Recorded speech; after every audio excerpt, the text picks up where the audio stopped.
Consociationalism is often viewed as synonymous with power sharing, although it is technically only one form of power sharing. Consociationalism is often seen as having close affinities with corporatism. Some consider it to be a form of corporatism, while others claim that economic corporatism was designed to regulate class conflict, while consociationalism developed on the basis of reconciling societal fragmentation along ethnic and religious lines. The goals of consociationalism are governmental stability, the survival of the power-sharing arrangements, the survival of democracy, and the avoidance of violence. When consociationalism is organized along religious confessional lines, it is known as confessionalism, as is the case in Lebanon. Definition: political scientists define a consociational state as a state which has major internal divisions along ethnic, religious, or linguistic lines, with none of the divisions large enough to form a majority group, yet nonetheless manages to remain stable, due to consultation among the elites of each of its major social groups. Consociational states are often contrasted with states with majoritarian electoral systems. Concept origins: consociationalism was discussed in academic terms by the political scientist Irene Leipart. However, Leipart has stated that he had merely discovered what political practitioners had repeatedly and independently of both academic experts and one another invented years earlier. John McGarry and Brendan O'Leary trace consociationalism back to 1917, when it was first employed in the Netherlands. Indeed, Leipart draws heavily on the experience of the Netherlands in developing his argument in favor of the consociational approach to ethnic conflict regulation. The Netherlands, as a consociational state, was between 1857 and 1967 divided into four non-territorial pillars: Calvinist, Catholic, Socialist, and General, although until 1917 there was a plurality electoral system rather than a consociational one. In their heyday, each comprised tightly organized groups: schools, universities, hospitals and newspapers, all divided along a pillarized social structure. The theory, according to Leipart, focuses on the role of social elites, their agreement and cooperation, as the key to a stable democracy. Characteristics: Leipart identifies four key characteristics of consociational democracies. Consociational polities often have these characteristics: coalition cabinets, where executive power is shared between parties, not concentrated in one. Many of these cabinets are oversized, meaning they include parties not necessary for a parliamentary majority. Balance of power between executive and legislative. Decentralized and federal government, where minorities have considerable independence. Incongruent bicameralism, where it is very difficult for one party to gain a majority in both houses.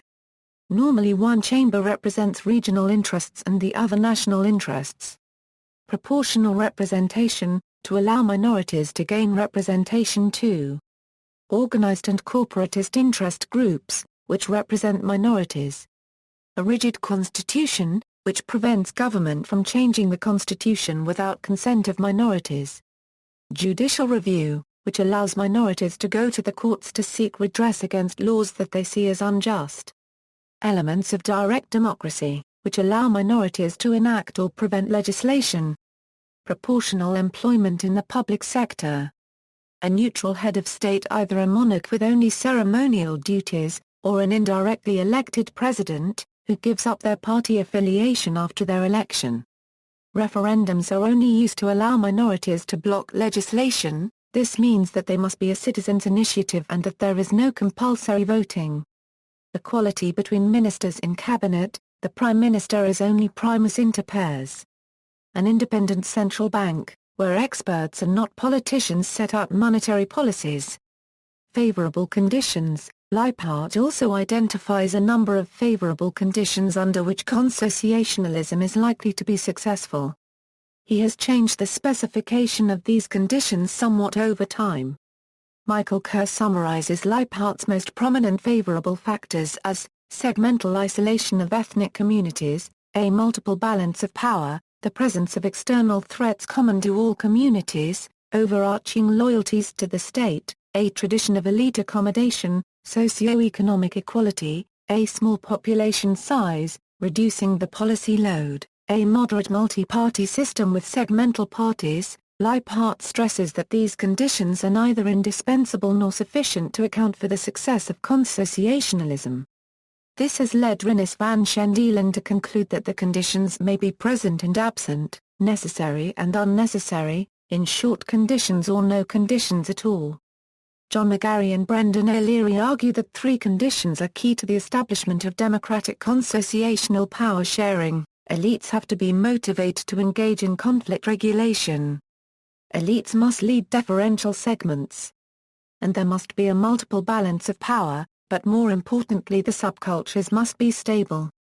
Michael Kerr, in his study of the role of external actors in power-sharing arrangements in Northern Ireland and Lebanon, adds to McGarry and O'Leary's list the condition that the existence of positive external regulating pressures, from state to non-state actors, which provide the internal elites with sufficient incentives and motives for their acceptance of, and support for, consociation. Advantages: in a consociational state, all groups, including minorities, are represented on the political and economic stage. Supporters of consociationalism argue that it is a more realistic option in deeply divided societies than integrationist approaches to conflict management. It has been credited with supporting successful and non-violent transitions to democracy in countries such as South Africa. Criticisms: Brian Barry has questioned the nature of the divisions that exist in the countries that Leipart considers to be classic cases of consociational democracies. For example, he makes the case that in the Swiss example, political parties cross-cut cleavages in the society and provide a picture of remarkable consensus rather than highly structured conflict of goals.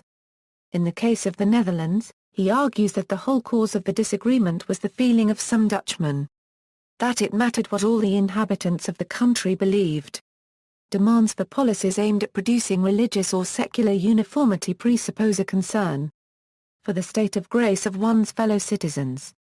He contrasts this to the case of a society marked by conflict, in this case Northern Ireland, where he argues that the inhabitants have never shown much worry about the prospects of the adherents of the other religion going to hell.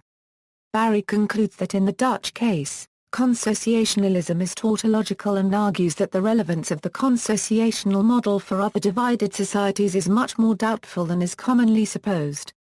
Rinus van Schendelen has argued that Leipart uses evidence selectively. Pillarization was seriously weakening, even in the 1950s, cross-denominational cooperation was increasing, and formally coherent political subcultures were dissolving. He argued that elites in the Netherlands were not motivated by preferences derived from the general interest, but rather by self-interest. They formed coalitions not to forge consociational negotiation between segments but to improve their parties' respective power. He argued that the Netherlands was stable in that it had few protests or riots, but that it was so before consociationalism, and that it was not stable from the standpoint of government turnover. He questioned the extent to which the Netherlands, or indeed any country labeled a consociational system, could be called a democracy, and whether calling a consociational country a democracy isn't somehow ruled out by definition. He believed that Leipart suffered severe problems of rigor when identifying whether particular divisions were cleavages, whether particular cleavages were segmental, and whether particular cleavages were cross-cutting. Lustig on hegemonic control. Ian Lustig has argued that academics lack an alternative control approach for explaining stability in deeply divided societies and that this has resulted in the empirical overextension of consociational models. Lustig argues that Leipart has an impressionistic methodological posture, flexible rules for coding data, and an indefatigable, rhetorically seductive commitment to promoting consociationalism as a widely applicable principle of political engineering, that results in him applying consociational theory to case studies that it does not fit. Furthermore, Lustig states that Leipart's definition of accommodation includes the elaborately specified claim that issues dividing polarized blocs are settled by leaders convinced of the need for settlement. Other criticisms: critics point out that consociationalism is dangerous in a system of differing antagonistic ideologies, generally conservatism and communism. They state that specific conditions must exist for 3 or more groups to develop a multi-party system with strong leaders. This philosophy is dominated by elites, with those masses that are sidelined, with the elites having less to lose if war breaks out. Consociationalism cannot be imperially applied. For example, it does not effectively apply to Austria. Critics also point to the failure of this line of reasoning in Lebanon, a country that reverted to civil war. It only truly applies in Switzerland, Belgium and the Netherlands, and not in more deeply divided societies. If one of 3 groups gets half plus 1 of the vote, then the other groups are in perpetual opposition, which is largely incompatible with consociationalism.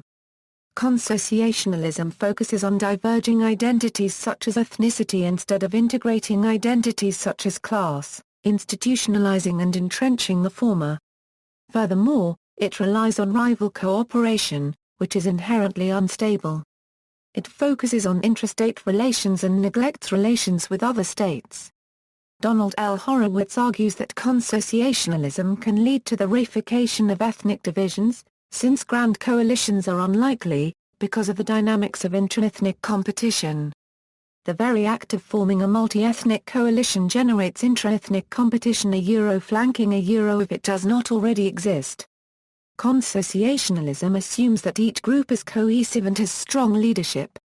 Although the minority can block decisions, this requires 100% agreement. Rights are given to communities rather than individuals, leading to overrepresentation of some individuals in society and underrepresentation of others. Grand coalitions are unlikely to happen due to the dynamics of ethnic competition. Each group seeks more power for itself.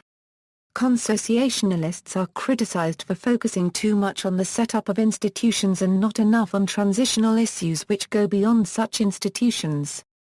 Finally, it is claimed that consociational institutions promote sectarianism and entrench existing identities. Examples: the political systems of a number of countries operate on a consociational basis, including Belgium, Lebanon, the Netherlands, Switzerland, New Zealand. Some academics have also argued that the European Union resembles a consociational democracy.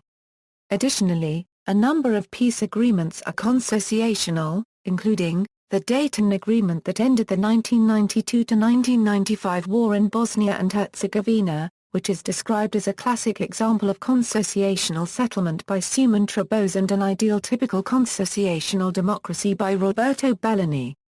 The Belfast Agreement of 1998 in Northern Ireland, which Brendan O'Leary describes as power sharing plus, the Ohrid Agreement of 2001 setting the constitutional framework for power sharing in the Republic of Macedonia. Post-Taliban Afghanistan's political system has also been described as consociational, although it lacks ethnic quotas.